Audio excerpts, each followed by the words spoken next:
Now, this next section is all about the method of how he walks Berlanga down, but any of his oppositions. But before I go, you got to give me 30 seconds for our sponsor and hold your horses. We'll be right back. Calling all fight fans. Ever dreamed of shaping the future of boxing? Starting your own pro-am boxing program is easier than ever. Your ticket to the big leagues. This is your chance to step into the ring of opportunity.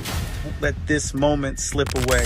Make your mark on the boxing world and turn your town into a powerhouse of pugilistic talent. Bells ringing. Are you ready?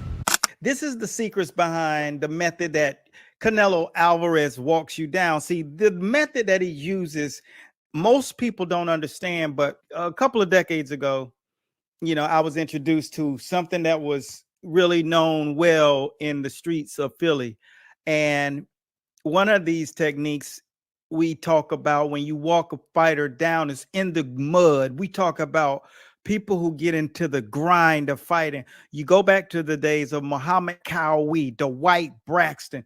You can pull him up fighting against Evander Holyfield in his prime. I'm talking about 6'2.5", long cut, shredded, 175 version of Evander Holyfield.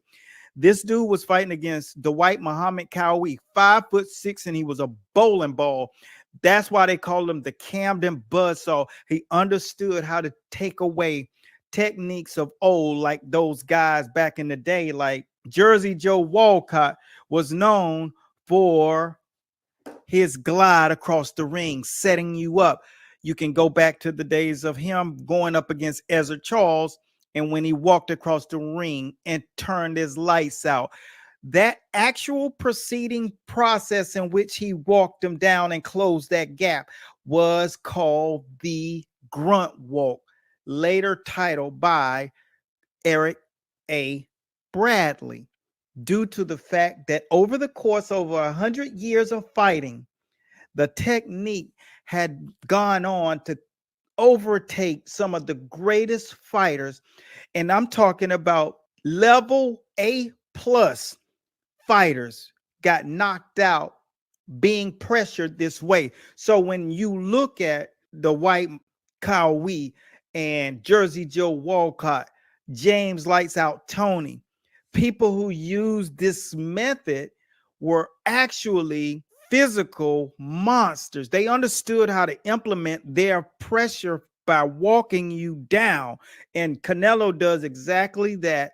He's adding those techniques. And when you implement the grunt walk, is after your opposition has thrown the bevy of their punches, and then that's when you proceed going left, right, boom. We call it the grunt walk. And what people don't know is it's in our Peekaboo program, and it's also in the Philly Shell, because it's methods in which you want to get to the guy and break his willpower. That's why you walk a guy down.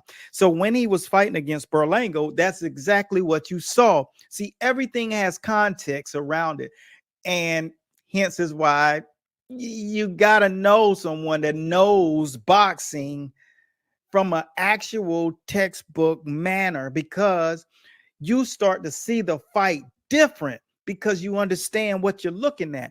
And that's exactly what Canelo does. So this 3-minute segment is almost up, but with it, when it's all said and done, that kind of pressure, it stays on a fighter like Berlanga, and he cannot figure out how to get that pressure off of him, because the grunt walk is boom, boom, boom, boom, boom. You're throwing on the next thing you know, he's rolling on top of you. And those techniques are, we teach you once you get into the professional training programs, because you don't need to be doing that in the amateurs. You don't need to be doing that at the beginning. You need to do that when you develop your craft in boxing.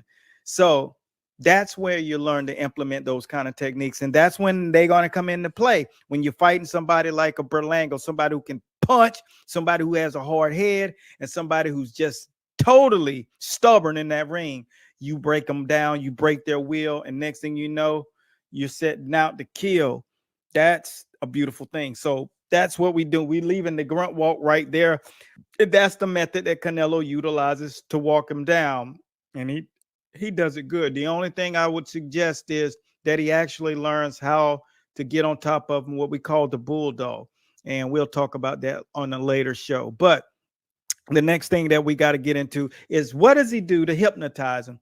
But before we do that, we got to have another 15-second word from our sponsor. So hold your horses, get your pens out, because you're gonna want to know exactly how these guys operate at this level, and they know exactly how to hypnotize these fighters when they're coming up in the rankings. Let's go. Calling all fight fans.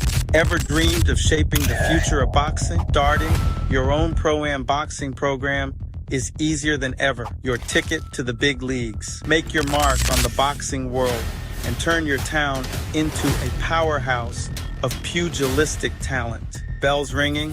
Are you ready? Ding. So when you want to hypnotize somebody in boxing, one of the things that you have to do is you have to do predictability, things that are predictable.